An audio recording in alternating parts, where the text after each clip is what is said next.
சைரா, என் உயிரின் உயிரானவர்களே, ஒரு சிறப்பான தொடக்கம் நம்ம அன்பே சாய் குடும்பத்தில் சாய்ப்பா கொடுத்துருக்கிறது. நான் உங்களுடைய பதில்கள் மூலமாக, உங்கள் கேள்விகள் மூலமாக நான் நிச்சயமாக நம்புகிறேன். ஏன்னா மனுஷனுடைய மனநிலை எப்படிப்பட்டதோ அப்படிப்பட்ட வாழ்க்கையை அவன் வாழ ஆரம்பிப்பதற்கும் கடவுளுடைய அருளை பெறுவதற்கும் ரெண்டும் ஒரே நேரத்தில் கிடைக்கிறதால உங்கள் வாழ்க்கையில் நீங்கள் நினச்ச மாதிரி, நல்லா புரிஞ்சுக்கோங்க, நீங்கள் நினச்ச மாதிரி அந்த வாழ்க்கையை வாழ போகிறீங்க. ஆனால் இதுக்கு முன்னாடி நான் சொன்னேன், உங்கள் வாழ்க்கை கடவுள் தீர்மானிக்கட்டும் அப்படின்னு. ஆனால் உங்கள் மனசில் இப்போ என்ன வந்திருக்கு, உங்கள் இடத்தை தாண்டி இப்போ உங்களுடைய எதிர்பார்ப்பு வேற, உங்கள் பாதை வேற, உங்கள் பயணம் வேற, எல்லாமே முற்றிலும் மாறுபட்டு இருக்கு. அந்த மாறுபட்டது எதனால் அப்படின்னா, கடவுளுடைய அருள் இல்லைன்னா இது நடக்காது. அப்போ கடவுளோட அருளை நாம் பெற தகுதியானவர்கள். இது ஆழமாக உங்கள் மனசில் விதைங்க. நீங்கள் 100க்கு 100 கடவுளுடைய அருளை பெற தகுதியானவர்கள். அதுக்காக நீங்கள் சுத்தமாக மாறிட்டீங்க அப்படின்னு நான் சொல்லலை. மாறுவதற்கு உண்டான முயற்சிகளை நீங்கள் எடுக்க ஆரம்பிச்சிட்டீங்க. ஸோ அதனால் உங்கள் பயணம் எங்கே முடியும்னா, கடவுளுடைய திருவடியை தொடுவதற்கு உண்டான பயணங்கள் தான் இந்த பயணம். முன்ன இருந்த கஷ்டம் இப்போ இல்லை, முன்ன இருந்த வருத்தம் இப்போ இல்லை, முன்ன இருந்த பிரச்சனைன்னு ஒன்று நினச்சிக்கிட்டு இருந்தோமே அதுவும் இப்போ எங்கே இருக்குதுன்னு தெரியல, தேட வேண்டியதாக இருக்குது. அப்போ இந்த மனமாற்றத்தை நீங்கள் ஏற்படுத்தினதால கடவுளுடைய செல்ல குழந்தையா நீங்கள் மாறிட்டீங்க. ஸோ எவ்வளவோ விதமான அற்புதமும் அதிசயங்களும் அன்பே சாய் குடும்பத்தில் நடந்துக்கிட்டே இருப்பதற்கு காரணம் நீங்கள் மாறினதாலையும், நீங்கள் மாறினதால கடவுள் கொடுத்த ஆசையினால் மட்டும்தான் இது நடந்தது, இல்லை வேற எதுவுமே இல்லை. இங்கே நம்ம பேசுனது எல்லாமே கடவுள் சம்மந்தப்பட்டது, நம்ம வாழ்க்கை சம்மந்தப்பட்டது. ரெண்டுத்தையும் நம்ம என்ன பண்ணோம், ஒன்றா இணைச்சோம். வேற எந்த தத்துவத்தையும் பேசலை, எந்த சித்தாந்தத்தையும் பேசலை. வாழ்க்கை பற்றி தத்துவத்தை பேசணுமா, சித்தாந்தத்தை பேசணுமா? இல்லை. என்ன பேசணும், கடவுளும் மனுஷனும் இணைக்கக்கூடிய இடம் எந்த இடம், அதை பற்றி தான் நம்ம பேசணும். அது நமக்கு கை கொடுத்துருக்குது. அதனால் நம்ம வாழ்க்கையில் பலன் காத்துக்கிட்டு இருக்குது. அப்போ இந்த பயணம் சரியானது, இதை எங்கேயும் நிறுத்தக்கூடாது. நான் இன்றைக்கி காலையில் கூட சொன்னேன், வெற்றி நிச்சயம் சாயின் சத்தியத்தில். நல்ல விஷயத்தை தொடர்ந்து நடத்துங்க, அதை நிறுத்தாதீங்க. உங்கள் மனசு என்னதான் மாறினாலும் உங்கள் மனசு இன்னும் பக்குவப்படலை. ஸோ எங்கெல்லாம் பாசிட்டிவ் இருக்கோ அங்கெல்லாம் நெகட்டிவ் இருக்கும். ஐ மீன், எங்கெல்லாம் நல்லது இருக்கோ அங்கெல்லாம் கெட்டது இருக்கும். நீங்கள் எந்த அளவுக்கு நல்லதுக்கு போகிறீங்களோ அந்த அளவுக்கு கெட்டதும் நிச்சயமாக வரும். எந்த ஒரு விஷயங்கள் செஞ்சாலும் நன்மையும் தீமையும் அடங்கி இருக்கும். அந்த நன்மை அதிகமாக தீமை குறைவாக இருந்துச்சுன்னா தப்பிச்சுக்கலாம். ஆனால் ஆப்போசிட்டாக இருந்துச்சுன்னா தப்பிக்க முடியாது. அதே மாதிரி உங்கள் மனசு மாற்றத்தை ஏற்படுத்தி அதனுடைய தொடக்கம்தான் இங்கே. ஆனால் இன்னமும் மன முதிர்ச்சி அடையல. அந்த இடத்த புரிஞ்சுக்கணும். நான் அடைஞ்சிட்ட மன முதிர்ச்சி அப்படின்னா நம்ம தோக்க ஆரம்பிச்சிட்டோன்னு அர்த்தம். அப்போ இந்த விஷயத்தை நீங்கள் கவனமாக வச்சுக்கணும். நான் என்னதான் ஓஹோ ஆஹான்னு பாராட்டினாலும், நம்ம நல்லா போயிட்டு இருக்கோம் அப்படின்னு சொல்லி பாராட்டினாலும், அந்த இடத்துலையும் சில இடத்துல சில தடங்களும் வரும். வந்துடுச்சுன்னா அதுக்கு காரணம் நாமளா கூட இருக்கலாம், இல்லை மற்றவங்களா கூட இருக்கலாம். ஆனால் எப்பேற்பட்ட தடையாக இருந்தாலும் அதை தகர்த்து எறிவதற்கு இங்கே மனப்பக்குவம் கொஞ்சம் வீக்காகவே இருக்கு. ஏன்னா எடுத்த உடனே சட்டுன்னு எதிர்பார்த்துட முடியாதுல்ல. இப்போ நமக்கு ஒரு 25 வயசு 30 வயசு ஆகுதுன்னா பிறந்த அடுத்த நாளே 30 வயசு வரல. 25 வருஷம் காத்திருந்தோம் இந்த 26வது வயசு ஆரம்பிக்கிறதுக்கு. எத்தனை வருஷம் காத்திருந்தோம்? 25 வருஷம். சில விஷயங்கள் இயற்கையாக நடக்குது, அதை நம்ம பார்த்து பிரமிக்கல. அப்போ வாழ்க்கையில் இயற்கை கற்றுக் கொடுத்த பாடம் தான் கடவுள் அப்படின்றது தெரியல. நான் நிறைய பார்க்குறேன், நிறைய இயற்கையோட நம்ம வாழ்க்கையை இணைக்கிறதால எனக்கு அந்த மாதிரியான சில அறிவுரைகள் இயற்கை எனக்கு சொல்லி கொடுக்குது. இயற்கைக்கு நான் நண்பனாக இருக்கேன், விரோதியாக இல்லை. ஆனால் எனக்கு பெரும்பாலான மக்கள் இயற்கைக்கு விரோதியாக, இயற்கைக்கு எதிரியாக இருக்காங்க. வீட்டுக்கு முன்னாடி மரம் வளர்த்தா அது வேஸ்ட்டு நினைக்கக்கூடிய மனிதர்களுடைய மனநிலை இயற்கைக்கு எதிரியாக அது செயல்பட வைக்குது. வீட்டை சுற்றி வென்டிலேஷன் கிடையாது, எல்லாத்தையும் அடைச்சாச்சு. ஸோ வெளிக்காற்று உள்ளே போகல, உங்கள் காற்றே உள்ளே சுற்றிக்கிட்டு இருக்குது. ஒரு பெட்ரூமில் படுத்து தூங்குறீங்க, கதவை ஜன்னலை அத்தனையும் க்ளோஸ் பண்ணிடுறீங்க. மொத்தம் 2 பேரோ 3 பேரோ தூங்குறீங்க. அப்போ இந்த 2 பேரோ 3 பேரோ தூங்கும்போது உங்களுடைய காற்று, உங்கள் மூச்சு காற்று, நீங்கள் உள்ளே இருக்கிறது வெளியில் இருக்கிறது ஃபஸ்ட்டு 15 நிமிஷம் 20 நிமிஷத்துக்கு வர நோ ப்ராப்ளம். ஆனால் நீங்கள் 8 மணி நேரம் தூங்குறீங்க. அப்போ 6 மணி நேரம் நீங்கள் விடுற காற்றையே நீங்கள் சுவாசிச்சுட்டு இருக்கீங்க. இப்போ வெளிக்காற்று உள்ளே வரலை, இதனால் நோய்கள் அதிகரிக்குது. இன்னமும் சில பேர் என்ன பண்ணுவாங்க, குட் நைட் மேட்டு அந்த மாதிரியான மேட்டு ஏதாவது வச்சுப்பாங்க, கொசுவத்தி இது மாதிரி. கேட்டால் கொசு வராது. அப்போ கொசு செத்து போகுது. ஏன் கொசு செத்து போகுது? அந்த மேட்டுலேயோ அந்த கொசுவத்தி சுருள்லேயோ என்ன இருக்குது? விஷம் கலந்துருக்குது. அப்போ அது கொசு ஏன் சாகுதுன்னா கொசுவோடைய அந்த பலம் கம்மி, அதனால் அது டக்குன்னு சாகுது. ஆனால் அதை மனுஷன் 8 மணி நேரம் சுவாசிக்கிறான். ஏன் 60 தாண்டி 70 தாண்டி என்னென்னமோ நோய்கள் வருதுன்னா இது மட்டும் காரணம் இல்லை. நம்ம என்னைக்கு இயற்கைக்கு எதிராக மாறினோமோ, இயற்கையை எதிரியாக நினைச்சோமோ, அன்னையில் இருந்தே நம்ம வாழ்க்கை ஆரம்பிச்சிடுச்சு. அதனால தான் இயற்கையை நேசியுங்கள். இயற்கை நமக்கு நண்பன், இயற்கை நமக்கு அன்னை. முன்னோர்கள் இயற்கையை தன்னுடைய தெய்வமாக அன்னையாக வழிபட்டாங்க. ஆனால் இன்னைக்கு எதுவும் இல்லை. அப்போ இயற்கை சொல்லிக் கொடுக்குற பாடத்தை நீங்கள் எப்போ கற்றுப்பீங்கன்னா, இயற்கையை நீங்கள் மதித்தால், இயற்கையை நேசித்தால் அப்போ தான் கற்றுக்க முடியும். இல்லைன்னா கற்றுக்க முடியாது. இல்லைன்னா மற்றவங்க சொல்கிறத கேட்க தான் முடியும். நீங்களாக எப்போ கற்றுக்க போகிறீங்க? நீங்களாக சுயமாக எப்போ கற்றுக்க போகிறீங்க? நீங்களாக எப்போ சுயமாக சிந்திக்க போகிறீங்க? அந்த நாளுக்காக தான் நான் அவ்வளோ காத்திருக்கேன். ஓப்பனாக சொல்லணும்னா நம்ம அது விஷயத்தை தேடி தான் போகிறோம். நான் மறுபடியும் சொல்கிறேன், தேடி தான் போகிறோம். ஆனால் இன்னும் முழுமை அடையலை. ஈவன் நான் கூட தேடி தான் போகிறேன். நான் இப்போ தான் ஒரு அடி எடுத்து வச்சுருக்கேன். நான் தேடிக்கிட்டே இருந்தாதான் என்னோடய வாழ்க்கையில் நான் போய் சேரக்கூடிய இடம் எனக்கு சீக்கிரமாக கிடைக்கும். நான் இப்போவே தேட ஆரம்பிச்சிடணும், என் வாழ்க்கை தேடுதல். ஸோ இறைவனும் இயற்கையும் ஒன்று, சாயப்பாவும் இயற்கையும் ஒன்று. ஸோ சாயப்பா பலவிதமான விஷயத்தை இயற்கை மூலமாக தான் முதல் ப்ரெஃபரன்ஸ் கொடுக்குறாரு. அடுத்த ப்ரெஃபரன்ஸு இயற்கை சொல்லியும் கேட்கலையா, என்ன பண்ணுறது? ஒரு மனுஷனை அனுப்புகிறாரு. அந்த மனுஷன் ஏதாவது ஒன்று உங்களை தப்பான வழியில் நீங்கள் போகிற மாதிரி இருந்தால் அவன் சொல்லுவான், இது நீ தப்பான வழியில் போகிறேன்னு. அப்போ இயற்கை சொல்லியும் கேட்கல, மனுஷன் சொல்லியும் கேட்கலன்னா யார் சொல்லி கேட்பாங்க தெரியுமா? யார்? கர்மா.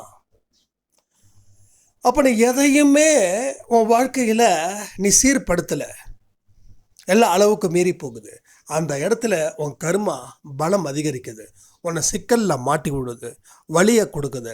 அப்போ தான் நீ கேட்குற, நான் செஞ்சது தப்பு, நான் செஞ்சது பாவம், நான் செஞ்சது துரோகம், நான் என் வாழ்க்கையில் உருப்படியாக வாடலை. எப்போ தெரியுது? உன் வாழ்க்கையில் பிற்பகுதி 50 தாண்டியோ 60 தாண்டியோ. ஸோ மோஸ்ட்லி 60 தாண்டி தான் எல்லாருக்கும் தெரியுது. ஏன்னா 50லேருந்து 55 ஓகே, அடுத்த லைஃப் சேஞ்சஸ் ஆகுது. 60க்கு மேலே நம்ம வாழ்க்கையில் பயங்கர புரிதல். அந்த நேரத்தில் எதுவுமே செய்ய முடியல. அப்போது இளமையில் கஷ்டப்படுறவனும் இளமையில் கடவுளை தேடுறவனுக்கு தான் முதுமை பரிசாக கிடைக்கும். இந்த 2 விஷயத்தையும் நீ இளமையில் தேடலைன்னா முதுமை உனக்கு வேதனையை கொடுக்கும். இங்கே நிறைய பேருக்கு அந்த மாதிரியான வேதனைகளை இருக்குதுன்றத எனக்கு நல்லாவே தெரியும். அதனால் நீங்கள் கவலைப்பட வேண்டாம். இந்த ஜென்மத்தில் தேட வேண்டியதையும் சேகரிக்க வேண்டியதையும் தேடி சேகரித்து அதை ஆன்மாக்குள்ளே வச்சுக்கோங்க. அடுத்த ஜென்மத்தில் அது சரியான நேரத்தில் உங்களுக்கு வெளிப்படும். உங்களோட வயசில் கம்மியாக இருக்கிறவங்கெல்லாம் நல்ல ஞானத்தோடு பேசுகிறாங்க இல்லையா? ஏன் பேசுகிறாங்கன்ற ஒரு விஷயத்தை ஏன் நீங்கள் கேள்விகள் கேட்கல? நான் நிறைய பேரை பார்த்துருக்கேன். சில குழந்தைகள் பார்த்திங்கன்னா ரொம்ப ஞானத்தோடு ரொம்ப அக்கறையாக பேசுவாங்க. ஒரு 10-15 வயசு. ஏன் அப்படிப்பட்ட ஞானம்? ஆனால் அவங்க அப்பா அம்மாவுக்கு அந்த ஞானம் இல்லை. சில பேர் சொல்லுவாங்க அவங்களுக்கு பரம்பரையாக வர்றது. இல்லை இல்லை இல்லை, அது பொய், அது சுத்தமான பொய். அப்படி இல்லை. அப்படி நினச்சி நீங்கள் உங்களை காப்பாற்றிக்காதீங்க. அது பொய். அது நம்ம ஆறுதல் அடைஞ்சிக்கிறதுக்கு. நிச்சயமாக சொல்கிறேன், நல்ல ஞானமாக பேசுகிறவங்களுடைய அப்பா அம்மா அப்படிப்பட்டவர்கள் இல்லை.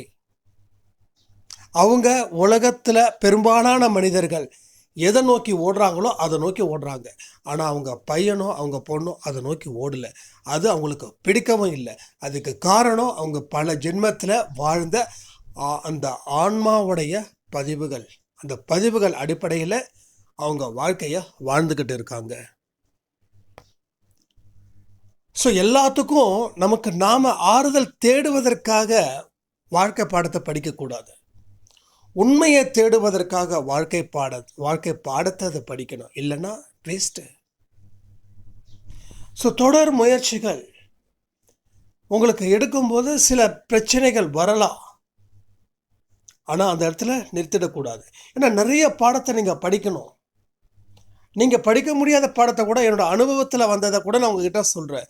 ஸோ இன்னும் நிறைய சாய்ராம் கமெண்ட் மூலமாக பண்ணுறாங்க. ஸோ இங்கே இருக்கிற உங்களோட கமெண்ட்டை நீங்கள் படிக்கிறீங்களா? நான் திரும்ப சொல்கிறேனே, என்னோடய ஆடியோவை முழுக்க கேட்குறீங்க, ரொம்ப சந்தோஷம். ஆனால் என்னோடய சந்தோஷம் இது மட்டும் இல்லை. என்னுடைய ஆடியோவை கேட்குறதால எனக்கு சந்தோஷம் நான் முழுசாக அடையலை. நான் பேசுனதுக்கு கீழே இருக்கக்கூடிய கமெண்ட்டை நீங்கள் என்னைக்கு படிக்கிறீங்களோ அதுவே முழு சந்தோஷம். என்னுடைய வெற்றிக்காக மட்டும் நான் இங்கே போராடலை. அன்பே சாய் குடும்பத்தோட வெற்றி எனக்கு ரொம்ப முக்கியம். அப்போது இங்கே இருக்கக்கூடிய கமெண்ட்டை நீங்கள் படிச்சிங்கன்னா அதில் நிறைய மெசேஜஸ் வரும். ஒரு ஆடியோவால் நான் ஒருத்தன் பேசுகிறேன் அப்படின்னா கீழே கிட்டத்தட்ட 100 கமெண்ட்டோ 150 கமெண்ட்டோ எத்தனையோ கமெண்ட். அதை பற்றி கவலைப்பட வேண்டாம். அது 1000 இருந்தாலும் பரவாயில்ல, 10 இருந்தாலும் பரவாயில்ல, அதை பற்றி ஒரி பண்ணாதீங்க. அந்த ஒவ்வொரு கமெண்ட்டையும் நீங்கள் படிங்கல, எனக்காக படிங்கல. என் மேலே நீங்கள் எவ்வளோ உயிரை வச்சுருக்கீங்கன்னு எனக்கு தெரியும். எனக்காக அந்த கமெண்ட்டை படிங்க. அந்த கமெண்ட்டை படித்து அதுக்கு ஒரு ரிப்ளை கொடுங்க. இல்லாட்டி ஒரு ஓம் சாய்ராம் போடுங்க, போஸ்ட் பண்ணுங்கள். அந்த கமெண்ட்டை, அந்த வார்த்தைகளை நீங்கள் ஒரு ஸ்க்ரீன்ஷாட்டாக பண்ணிக்கோங்க. அது தனியாக அன்பே சாயோட பொன்மொழிகள், இல்லை அன்பே சாயோட வார்த்தைகள், அன்பே சாயோட வரிகள், அன்பே சாய் அப்படின்னு சொல்லி ஒரு ஃபோல்டரை போட்டு அந்த ஃபோல்டருக்குள்ளே எல்லாத்தையும் வைங்க. நான் ஏன் சொல்கிறேன், திரும்ப திரும்ப ஒரு விஷயத்தை நம்ம படிக்கிறதாலேயோ கேட்குறதாலேயோ செய்கிறதாலேயோ பார்க்குறதாலேயோ நம்ம மனசு அங்கே தான் திடப்படும். திரும்ப திரும்ப நினைக்கணும். ஏன் இன்னைக்கு பலவீனமான விஷயங்கள் திரும்ப திரும்ப நடக்குதுன்னா அந்த பலவீனமான விஷயங்களை நீங்கள் திரும்ப திரும்ப நினைக்கிறதால. ஸோ லைஃப்பை லைட்டாக சேஞ்ச் பண்ணுவோம். இந்த வழிக்கு பதிலாக இந்த வழி, அந்த வழியில் என்னென்ன செஞ்சீங்களோ அதே இந்த வழியில் செய்யுங்க. அங்கே பலகீனத்தை திருப்பி திருப்பி யோசிச்சிங்க, திருப்பி திருப்பி செஞ்சுங்க. அதனால் பலகீனமானீங்க. இங்கே பலத்தை திருப்பி திருப்பி செய்யணும், திருப்பி திருப்பி நினைக்கணும். அப்போ நீங்கள் நிச்சயமாக ஒரு பலசாலியாக மாறுவதற்கான வாய்ப்புகள் இங்கே இருக்குதானே. அப்போ சொல்லுங்கள், என்னுடைய ஆடியோ மட்டும் போதுமா, இல்லை நம்ம அன்பே சாய் குடும்பத்தில் இருக்கிற சாய்ராமுடைய கமெண்ட்டும் முக்கியமா? இங்கே நான் ரொம்ப பெருமைப்படக்கூடிய விஷயம், நான் நேம் சொல்கிறேன்னு சொல்லி தப்பாக நினைக்க வேண்டாம். இந்த முத்து செல்வின்ற ஒரு சாய்ராமுடைய அந்த கமெண்ட்டு என்னை நிறைய யோசிக்க வைக்குது. என்ன ஒரு அழகான வார்த்தை. எனக்கு உண்மையிலே இந்த தமிழும் சரியாக எழுத வராது, இங்கிலீஷும் சரியாக எழுத வராது. என்ன இந்த 3 சுழி இன்னுக்கு 2 சுழி இன்னு இதெல்லாம் எனக்கு சின்ன வயசுலேருந்தே கன்ஃபியூஷன்ஸ் எனக்கு. ஏன்னா நம்ம படித்த பள்ளிக்கூடம் அது மாதிரி. நான் அதுக்காக அவங்க இருக்க டீச்சரை குறை சொல்லலை. அது கிட்டத்தட்ட நான் படித்த தமிழ் மீடியம் கிட்டத்தட்ட 70 பேர் 60 பேர் என்ன பண்ணுவாங்க அந்த டீச்சர்ஸ். அதனால் அதை பற்றி நான் கவலைப்படலை. நம்ம பேசுகிறத புரிஞ்சால் போதும் அப்படின்ற மாதிரி நான் இது பண்ணிட்டேன், அவ்வளோதான். அவங்க அந்த அழகான கருத்துக்கள் இதெல்லாம் ரொம்ப சிந்திக்க வைக்கும். அதனால தான் திரும்ப சொல்கிறேன், எல்லாரும் அந்த கமெண்ட்டையும் கேளுங்க. ஏன்னா உங்களுக்கு இப்போ தேவை கூடுதல் ஆக்சிஜன். இந்த கொரோனா டைமில் எத்தனையோ பேருக்கு அந்த ஆக்சிஜன் சிலிண்டரோடு இருந்தோம் இல்லையா. ஏன்னா இப்போ தேவை கூடுதல் ஆக்சிஜன், தேவை அதிகமாக தேவை. எனக்கு ரொம்ப குறைவாக இருக்குது, மூச்சு திணறுது. மூச்சு திணறக்கூடாதுன்னா ஆக்சிஜன் எனக்கு தேவை. அப்போ தான் என்னால் மூச்சு விட முடியும். அப்போ நமக்கு பலகீனம் ஜாஸ்தியாக இருக்குது. இப்போ நம்மளோட மாற்றமும் தொடக்கமும் ஸ்டார்ட் பண்ணியாச்சு. இப்போ பலம் அதிகமாக தேவைப்படுது. ஓகே, இப்போ பலம் எவ்வளவுக்கு எவ்வளோ அதிகமாக தேவைப்படுதோ அவ்வளவுக்கு அவ்வளோ அதிகமாக இருந்துச்சுன்னா நம்ம பயணம் தொடரும். நம்ம ஒரு 8 மணி நேரம் 10 மணி நேரம் ட்ராவல் பண்ணுறோன்னா நீ சாப்பாடு அது இது எல்லாத்தையும் எடுத்து வச்சுட்டுன்னா நீ பாட்டுக்கு போயிட்டே இருக்கலாம். ஆனால் சாப்பாடெல்லாம் எதுவும் எடுத்து வைக்காமல் நம்ம போகிற வழியில் பார்த்துக்கலாம் அப்படின்னா ஒரு இடத்துலையும் நின்று சாப்பிட்டு ரெஸ்ட் எடுத்து மறுபடியும் போகிறதுக்குள்ளே 8 மணி நேரத்துக்கு போகிறதுக்கு நீ 12 மணி நேரம் ஆக்குவ. ஸோ 4 மணி நேரம் உனக்கு வேஸ்ட் ஆகும். ஆனால் அந்த 8 மணி நேரம் ட்ராவல் அப்படின்ற இடத்துல நம்ம சாப்பாடை கட்டிட்டு போயிட்டோன்னா பசிக்கும் போது சாப்பிடலாம், சாப்பிட்டு நம்ம வேலையை தொடரலாம். அப்போ பலம் இங்கே அதிகமாக தேவைப்படுது. அப்போ அன்பே சாய் ஆடியோவும் கேட்குறீங்க, அது ஒரு பலம். 2வது நம்ம அன்பே சாய்ராமனுடைய கமெண்ட்டையும் நீங்கள் படிக்கிறீங்க, அது உங்களுக்கு இன்னொரு பலம். இப்போ பலத்தை பெருக்குனா பலகீனத்தை அழிக்கலாம். அப்போ அந்த பலத்தை பெருக்குவதற்கு உண்டான வழிகளில் தான் நான் இங்கே சொல்லிக்கிட்டு இருக்கேன். அதனால் பலத்தை பெருக்குவதற்கு உண்டான வழிகள் என்னவோ அதை நாம் நிச்சயமாக செய்வோம். அதை செய்வதற்கு எத்தனை பேர் ரெடியாக இருக்கீங்கன்றதை கமெண்ட் பண்ணுங்கள். உங்கள் வாழ்க்கையில் அத்தனை விஷயங்களும் உங்களுக்கு நிச்சயமாக கிடைக்க தான் போகுது. இதை நான் திரும்ப திரும்ப சொல்கிற வெற்றி நிச்சயம் சயின்ஸ் அதில் சொல்லக்கூடிய வார்த்தைகளே அதான். உங்களுடைய அத்தனை விஷயங்களும் நிச்சயமாக எல்லாருக்கும் கிடைக்க போகுது. சில பேருக்கு 1 மாதத்தில் கிடைக்கலாம், சில பேருக்கு 6 மாதத்தில் கிடைக்கலாம், சில பேருக்கு 1 வருஷத்தில் கிடைக்கலாம். உங்களோட முயற்சியும் உங்களோட உழைப்பு இதை பேஸ் பண்ணி தான் உங்கள் வாழ்க்கை. இந்த கர்மா கிருமா எல்லாத்தையும் விட்டுருங்க, அது வேண்டாம், அது சுத்த போர். இப்போ நான் சொல்கிறேனே, நல்லா உழைங்க, முன்னேற்றத்தை நோக்கி போங்க. உங்கள் கர்மாக்களை அவர் பார்த்துப்பார். யார்? சாய்பா பார்த்துப்பார். ஸோ கர்மா இருக்குது, நீ பொறுமையாயிருன்னா இங்கே நான் பொறுமையாக இருக்கிறதுக்குள்ளே நம்ம மனசில் ஏகப்பட்ட மோசமான விஷயங்கள் வந்து போகுது. இன்றைக்கி ஒரு நாள் சாப்பிட்டா என்ன? இந்த சுகர் பேஷண்ட்டு டாக்டர் சொல்லுவாங்க 3 மாதம் கழிச்சு மறுபடியும் நீங்கள் ரிவ்யூக்கு வரணும்னு. 1 வாரம் கழிச்சு நீங்கள் ரிவ்யூக்கு வாங்க அப்படின்னா அந்த 1 வாரம் சாப்பிடாமல் இருப்பாங்க. 3 மாதம் தானே, இந்த 3 மாதம் கணக்குது, அதனால் இன்றைக்கி நல்லா ஃபுல்லாக சாப்பிட்டுக்கலாம் அப்படின்னு சொல்லி ஃபுல்லாக சாப்பிட்டுப்பாங்க. ரிவ்யூக்கு போகும்போது ரிசல்ட் கம்மியாக இருக்கணும், டாக்டரை ஏமாற்றணும். டாக்டரை ஏமாத்துறதா மாத்திரை மருந்து கம்மியாகும். ஆனால் இது எதுக்காக பண்ணுறேனே தெரியல. டாக்டரை ஏமாத்துறதால இல்லை டாக்டர் மாத்திரை கம்மியாக கொடுக்காத டாக்டருக்கு பெருமை இல்லை. நாம் சில பேர் இன்னும் சொன்னால் பாவக்காய் ஜூஸ்லாம் குடிச்சிட்டு போவாங்க. இது ஒரு சாய்ராம் என்கிட்ட சொன்னாங்க, தம்பி நான் பாவக்காய் ஜூஸ்லாம் குடிச்சிட்டு போவேன், 3 நாளைக்கு முன்னாடியிலேருந்து கடும் பத்தியம் எடுத்துப்பேன், சாப்பாடை கம்மியாக சாப்பிடுவேன், நல்லா வாக்கிங்லாம் போவேன், பார்த்தா என்னோடய சுகர் அளவு ரொம்ப குறைஞ்சிடும். டாக்டர்கிட்ட போனவுடனே அவர் இன்சுலின் போகிறத நிறுத்திடுவார். அடுத்த நாள் மறுபடியும் நான் ஆரம்பிச்சிருவேன், ஸ்வீட்லாம் சாப்பிட ஆரம்பிச்சிருவேன். மறுபடியும் அன்கான்சியஸில் என்னை வீட்டுக்கு கூப்பிட்டு போவாங்க. அப்போது ஒரு விஷயம் நல்லா புரிஞ்சுக்கோங்க, அந்த அம்மா கண்ட்ரோலாக இருந்ததால் அந்த சுகர் 140 150 வந்துச்சு. இந்த உண்மை அந்த அம்மாவுக்கு புரியல. புரியுதா உங்களுக்கு? உண்மைகள் நம்ம கூட தான் இருக்குது, அதை நம்ம புரிஞ்சிக்கல. அந்த உண்மையை புரிஞ்சுக்கிட்டவன் வாழ்க்கையில் ஜெயிக்கிறான். இப்போ டாக்டரை ஏமாத்தணுன்றதுக்காக நீ உண்மையாக இருந்த பாருங்க, ஒரு நெகட்டிவ்ல ஒரு பாசிட்டிவ். நான் முன்னாடியே சொன்னேன்ல, ஒரு நெகட்டிவ்ல ஒரு பாசிட்டிவ் இருக்கும். டாக்டரை ஏமாற்றணுன்றதுக்காக நம்ம ரொம்ப அட்ராக்டிவாக இருந்தோம். என்ன செய்யணும்? காலையில் எந்திரிக்கணும், தியானம் பண்ணணும், மூச்சு பயிற்சி பண்ணணும், 5 இட்லி சாப்பிட்ற இடத்துல 2 இட்லி சாப்பிடணும், கசப்பு சாப்பிடணும், ஸ்வீட் எடுத்துக்கக்கூடாது, புளிப்பு ஃப்ரை பண்ணது எதுவும் எடுத்துக்கக்கூடாது. ரொம்ப தெளிவாக இருந்தோம். ஏன்னா வெள்ளிக்கிழமை அன்னைக்கு போனோன்னா செவ்வாய்க்கிழமையிலேருந்து புதன்கிழமையிலேருந்து ரொம்ப தெளிவாக இருந்தோம். இப்போ நீ தெளிவாக இருந்ததால் உன்னோட சுகர் எவ்வளோ 150 ஆச்சு. ரொம்ப சந்தோஷம். ஆனால் இதை கண்டினியூ பண்ணியிருந்தேன்னா ஒரு காலத்தில் மாத்திரை டாக்டர் வேண்டாம்னு சொல்லியிருப்பாங்க. மாத்திரை போட்டால் உனக்கு பிரச்சனையாயிடும். அதாவது நோய் இல்லாதவன் மாத்திரை போட்டால் என்ன ஆகும்? மயக்கம் வந்துடும். அப்போ டாக்டர் சொல்லுவாங்க, எப்பா நீ மாத்திரை மருந்தெல்லாம் போட வேண்டாம், உனக்கு எல்லாமே சரியாயிடுச்சுன்னு. அந்த நிலையை நம்ம உருவாக்கலை. இது உதாரணத்துக்கு சொல்கிறேன். அப்போது உண்மை உங்கள் கண்ணு முன்னாடி இருக்குது. அந்த உண்மையை நீங்கள் சரியாக புரிஞ்சுக்கிட்டால் உங்களுக்கு எந்த விஷயத்துலேயும் பிரச்சனைகள் இல்லை. ஸோ அதனால தான் சொல்கிறேன், நம்ம அந்த உண்மையை நம்ம புரிஞ்சுக்கிட்டோம். அந்த புரிஞ்சுக்கிட்டதால் ப்ராப்ளம்ஸ் இல்லை. ஆனால் அந்த உண்மையை என்ன பண்ணணும்? நிலையாக வச்சுக்கணும் மனசில். இது வரைக்கும் மனசுக்காக நீங்கள் வாழ்ந்தீங்க, ரைட்? எல்லாம் மனசு சம்மந்தப்பட்டது தான். எனக்கு என்ன மனசில் பிடிச்சது இருக்கோ அதை நான் செய்வேன்னு நீங்கள் சொன்னீங்க. ஸோ வாழ்ந்துட்டீங்கல்ல. ஸோ இனி ஒரு வித்தியாசமான வாழ்க்கையை வாழ்வோமா? கடவுளுடைய வழி என்னவோ அது என்னோட வழி. நீங்கள் அந்த வழியில் வாழ்ந்துட்டீங்கன்னா பழகிடுவீங்க. ஒன்றும் இல்லை, நான் சின்னதாக அதை சொல்லி முடிச்சிடுறேன். ரொம்ப டயட் இருக்கணும் அப்படின்னு சொல்லி ஒரு நாளைக்கு நான் காலையில் 6-7 தோசை, மொறுமொறு தோசை, புளிச்ச மாவு தோசை. நைட்டு 6-7 தோசை, மொறுமொறு தோசை, புளிச்ச மாவு தோசை. ஏன்னா நமக்கு மட்டும் எனக்கும் ஃப்ரிட்ஜில் விட்டு வெளில அம்மா எடுத்து வச்சுருவாங்க. ஏன்னா புளிச்ச மாவு தான் எனக்கு ரொம்ப பிடிக்கும். புளிச்ச மாவு ஆபத்துன்றது எனக்கு இப்போ தெரியுது. அது பெரிய டேஞ்சரஸ். அது காட்டில் இருக்கிற புளியும் வீட்டில் இருக்கிற புளியும் உயிருக்கு ஆபத்துன்னு பெரியவங்க சொல்லுவாங்க.